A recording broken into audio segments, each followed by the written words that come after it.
이게 그 천판사님 하면 아무래도 이게 이제 제일 화제가 좀 많이 됐었죠. 한 방송에서 이제 선처를 바라는 가해 학생들에게 호통을 친 모습이. 네, 맞습니다. 헤어드라이기로 온몸을 묶어가지고 바다에 빠뜨린다고 위협하고 돈을 상납하지 않는다고 때리고 112회 1,400만 원 가까이 발치하고 사내를 이렇게 집중적으로 괴롭힌 그 아이는 자살 안 한 거지 참 다행이라. 사장님 한번 봐주세요. 안 돼, 바꿔줘. 바꿀 생각 없어. 빨리 돌아가. 문제는 지금 그건데 일진인데 보니까 일진하고 이런 쪽하고는 전혀 관계가 없는 걸로 보고 있거든요. 학교 내에서 집단으로 무리를 이뤄가지고 힘을 과시하면 그게 바로 일진입니다. 제가 판단할 때는 절대 그런 쪽으로 빠지는 애가 아니거든요. 빠진 애가 아니고요. 그 아이들이 그렇게 논다니까요. 일진입니까 아닙니까? 아닙니다. 아니에요. 예. 자기들끼리 무리 지으면 일진 아닙니까? 이 아이들은 못 만나게 해야 돼요. 그게 바로 일진이에요. 그걸 모르고 계신 아이 교육 어떻게 시킬 거요?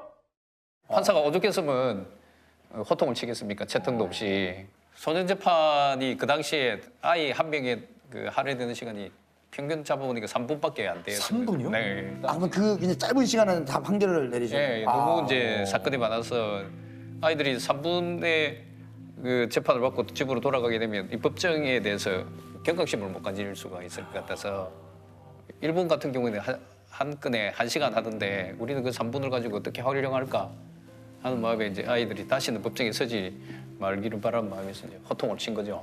네. 처분은 이렇게 사실 이제 형법보다는 소년법이 기본적으로 가볍게 처벌할 수 있도록 그렇죠, 그렇게 돼 있지 그렇죠. 않습니까? 그 가벼운 처분을 하는데 이 경각심마저 못 가지고 간다면 맞아요. 다시 법정에 설 가능성이 높거든요. 맞습니다, 맞습니다. 제가 3년 동안 그 재법정에 5번 선 아이도 있거든요. 어우, 그러니까 이제 사회가 너희들에게 얼마나 이렇게 관용을 베풀고 있는지를 알기를 이걸 좀 바라는 알길 마음에서 바라세요. 이제 호통을 치고 다시 오면 그 엄한 처벌을 하겠다고 이제 경고를 내리는 거죠. 예. 이게 이 법정이 울음바다가 되는 경우도 굉장히 좀 네, 제 법정은 그 호통 치는 것도 있지만 일부러 올립니다. 왜요? 예, 대부분이 제 법정에서는 아이들은 그 결손 가정 아이들이 너무나 많습니다. 예를 들어서 슈퍼에서 담배를 훔쳤는데요. 부모님이 계시면 그 피해 변상하고 마무리가 될 마무리 일이. 되지 않습니까? 그러지 못한 아이들이 법정에 있으니까 많은 아이들이 이제 결손 저소득층 가정 아이들이에요. 그 부모님들은 뭐 일자리 찾아서 전국 흩어져 있고 그러다가 이제 아이들이 재판을 받는다면 어떻게든 소식을 듣고 아이의 선처를 바라는 마음에서 법정에 서게 됩니다. 진짜 몇 년 만에 처음 보는 어머니 아버지도 계시고요. 그 부모님들을 꾸려앉혀 가지고 아이한테 미안하다 용서를 하고 그런 식으로 이제 화해를 시키고 이제 재비행을 어떻게든 막아보려고 하는 거죠. 혹시 그 이 소년 재판을 처음 맡게 된 계기가 좀 있을까요? 아니 없습니다. 저는 평범한 판사로서 시골에서 판사 생활하다가 변호사로 이제 개업을 하려고 생각을 했는데 우연히 이제 부산고등법원 3년 마치고 부산지방법원으로 가야 되는데 창원지방법원으로 인사 발령이 됐고요. 형사 사건 중에 그 이제 손재판을 담당하라고 해서 손재판은 일반 사건과 달리 판결문서는 그 노력이 조금 덜 해도 되거든요. 그래서 좀 쉽게 해보자. 그러신 거예요? 저는 어떤 큰 뜻이 있어가지고 이 소년 정말 재판을 우리 아이들한테 좀 선도를 네. 해서 이렇게 그런 건 아닙니다. 시작은 이제 그렇지가 업무 않죠. 부담이 조금 좀 덜하니까. 예. 야. 왜냐면 그 여학생인데 학교에서는 공부를 굉장히 잘하는데 진짜 정확하네 대사가. 부모는 그걸 알지도 못하고 계속 아이만 변호해서 이 세상이 어떻게 돼 있습니까? 돌아가! 용서 안 해! 기억에 남는 사건이 좀 많이 있을 것 같아요. 어떤 예, 사건이 좀 기억에 남으시나요? 여학생들이 그 비행을 저지르게 되는 게 대부분이 이제 가출을 하게 되면 이제 또 원조 교제를 통한 성매매를 하거든요. 성매를 하면 아이들이 잘 이렇게 자기 자신을 돌보지 못하기 때문에 임신을 하는 경우도 있습니다. 현재 우리 그 소년원 그 최대상 그 임신한 아이들을 보살필 수 있는 여력이 부족하거든요. 예. 그래서 이제 임신하게 되면 소년원에 보내야 될 그 비행 내용임에도 불구하고 이제 집으로 돌려 보내는 경우가 많습니다. 근데 이 아이가 이제 가출해서 남자친구들 2명 또 여자친구 1명은 총 4명이 이렇게 이제 짝을 지어서 가출해서 이제 많은 비행을 저질렀습니다. 그래 제 법정에 서게 됐고요. 제 친구에 대해서는 소년 2년 처분을 내렸습니다. 10호 처분을 내렸고요. 10호 처벌 내리셨고. 예.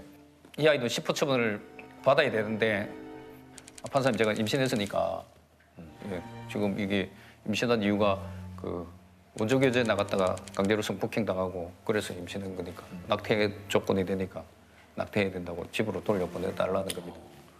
그래서 제가 이제 이 사실을 알아봐야 될 거 아닙니까? 알아보니까 그게 거짓말이고 같이 이제 가출했던 남자친구 사이에 이제 임신한 게 경우였어요. 이 경우에 이제 저는 이제 고민을 해야 됩니다. 왜냐하면 이 10호처분을 해야 될 아이고 이 아이를 이제 소년원에 보내게 되면 낙태 조건이 안 되기 때문에 그 퇴원시키지 않거든요. 그럼 소년원에서 이제 출산을 해야 되거든요. 네. 아, 근데 집으로 돌려보내면 이 고귀한 생명이 이제 희생되는 상황입니다. 그 두 상황에서 이제 소년원 보내게 되면 아이가 미혼모로서 고등학교 1학년 여학생이 이제 출산해야 되고 그렇지 않으면 이제 낙태를 해야 하는 상황입니다. 그래서 여러분이 어떻게 재판을 해야 될지 저 한 달 동안 이 사건 때문에 고민하고 잠도 못 자고 그렇게 했습니다. 그래서 제가 저는 뭐 개인보다는 법관이란 직위가 있기 때문에 근데 먼저 선택을 했죠. 그래서 아이를 소년원에 보냈고요. 소년원에 보내서 이제 임신 9개월 좀 돼서 이제 소년원에서 연락이 왔어요.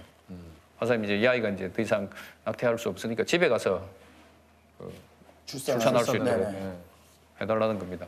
그리고 이제 산딸이 다 된 아이를 만났는데 너무 미안하고 그래서 이제 그 전날 이제 배내적을 하나 준비해가지고 아이한테 주면서 미안하다 이제 그렇게 하고 그 당시에 이제 법정에서 많은 분들이 계신데 그 많은 분들이 울었습니다. 그 아이 때문에 울고 그 다음날 제가 그 아버지한테도 너무 미안해가지고 개인적으로 오더라도 뭐 저한테 화풀이라도 하시라는 김에 이제 법원 근처에 오시려 해가지고 아유 고깃집에서 식사 대접을 했는데 아유 그분이 너무 양반이시라서 아무 소리도 못 하시고 아이한테 뭐 고기 쌈 싸가지고 입에 넣어주기만 해가지고 제가 너무 죄송하고 그랬습니다. 네, 그 사건이 제 평생에서 가장 이제 기억에 남을 겁니다. 왜냐하면 그 아이는 그 미혼모 시설에서 출산을 해서 입양이 됐고요. 평생 이제 그 비행소녀 재판받은 소녀는 이제 입양한 아이를 기억할 것이고 또 입양한 아이는 또 어머니가 누군지 아버지가 누군지 궁금해할 건데 그런 인연을 제가 만들었다는 게 저로서 가슴이 아픕니다. 그러면 저 판사님 많은 청소년들이 또 네. 지금 이 프로그램을 진짜 볼 수도 있는데 네. 좀 한마디만 좀 해주시면 안 되겠습니까? 진짜 이게 네. 지금 뭔가 유혹거리가 오면 미래에 내가 어디에 위치해 있을까를 되돌이키시면 좋겠습니다. 근데 저 이런 말씀 드리면 좀 그럴 수도 있겠지만 예. 굉장히 좀 외모가 귀여우신 것 같다라는 생각이 들거든요. 그래 저도 그런 말씀을 자주 들어요. 그래서 왜냐면 귀엽다는 얘기 좀 많이 들으세요? 왜냐면 아니 그게 아니고 당신이 그렇게 고생했다고 하는데 얼굴 보니까 고상한 표정이 하나도 안 든다 그래. 뭐 사실 그렇게 막 음악이 잘한 것 같지는 않다 그래.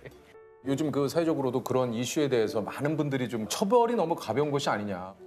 뭔가 이게 네. 좀 엄중한 처벌, 법을 좀 더 강화를 해서 이게 좀 그거에 대한 책임을 확실하게 좀 물어야 되지 않느냐 이런 얘기도 좀 많이 있잖아요. 예, 그래서 저는 이제 아까 말씀드렸듯이 소년법은 형법보다는 가볍게 처벌하도록 되어 있기 때문에 저는 그 정신을 살리되 어느 소년 판사님보다 저는 엄하게 하거든요. 그래서 제가 그 소년 보호 처분 중에 가장 무거운 처분이 10호 처분입니다. 10호 처분은 뭡니까? 예, 그 소년은 2년간은 예, 그게 10호 처분이라고 예, 하는 거고. 네. 그래서 아이들이 종자를 빼고 10을 넣어 1010호라고 저보고 이제 10호 처분을 하도 많이 내려가지고 예. 1010호.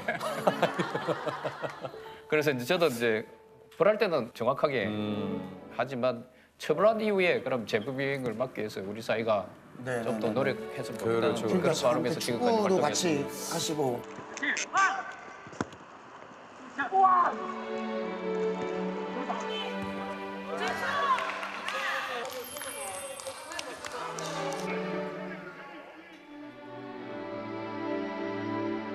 피해자 보호 같은 경우에도 저희들이 법적으로 할 수 있는 한계는 분명히 있는데 부산 여성 폭행 사건에서 그 피해자가 제가 아직도 교류를 하고 있거든요. 아, 그렇습니까? 예. 그러니까 우리가 권한 없지만 우연히 그 아이하고 소통이 돼가지고 장학금을 모아서 아이한테 주고 그래서 이제 중학교 졸업도 제가 할 때까지 지켜보고 법이 없다 하더라도 우리가 좀 더 피해자들을 우리 사회 전부가 좀 안아주시면 맞습니다. 맞습니다. 피해자 맞습니다. 문제도 해결될 수 있지 않을까 맞습니다. 그런 생각. 아니 그 좀 이렇게 의뢰한 그 사건 중에 좀 기억에 남는 사건도 좀 있을 것 같은데요.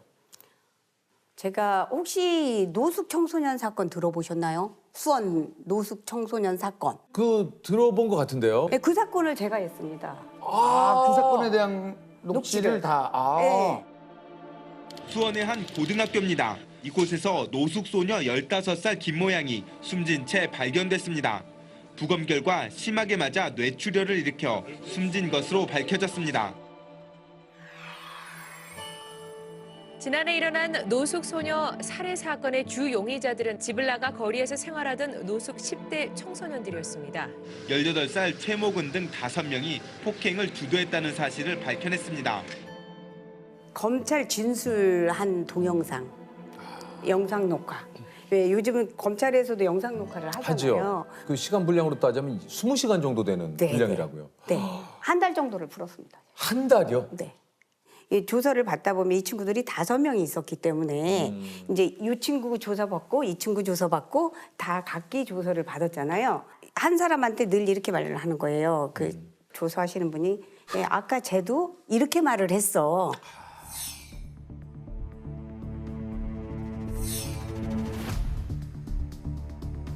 그리고 여기에 이렇게 시체가 누워 있었잖아. 그리고 여기에 담배꽁초가 있었잖아. 이렇게 딱딱 알려주세요. 날짜가 언제냐면 작년 5월 14일 약 새벽 2시 30분경이거든요.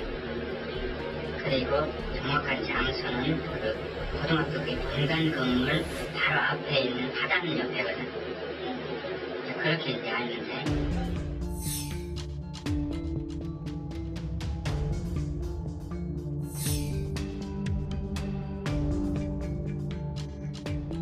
네, 그런 것들을 보면서 좀 많이 이건 아닌데 이게 내 입으로 진술한 것과 이렇게 알려주면서 말한 건 아닌데 이게 왜냐하면 이런 그 20시간의 영상 기록을 다 보신 결과 네, 네. 예, 이게 뭔가가 변호사님이 이걸 무료로 들어가신다고 이렇게 말씀을 하시길래 제가 녹취는 제가 해드리겠다고.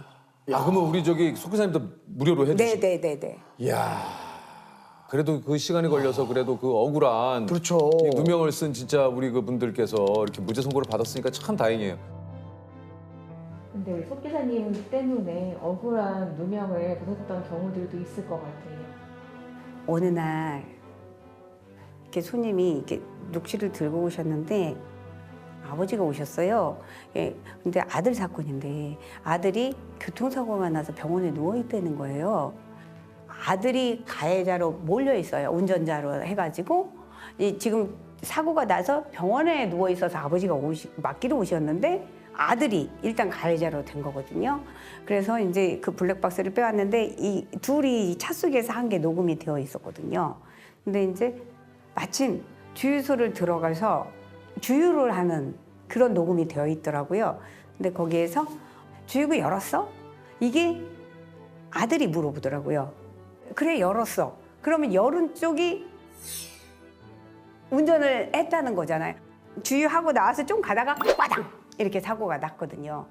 그래서 이제 그것이 이제 많이 도움이 됐다고 저한테 이렇게 제가 들었거든요.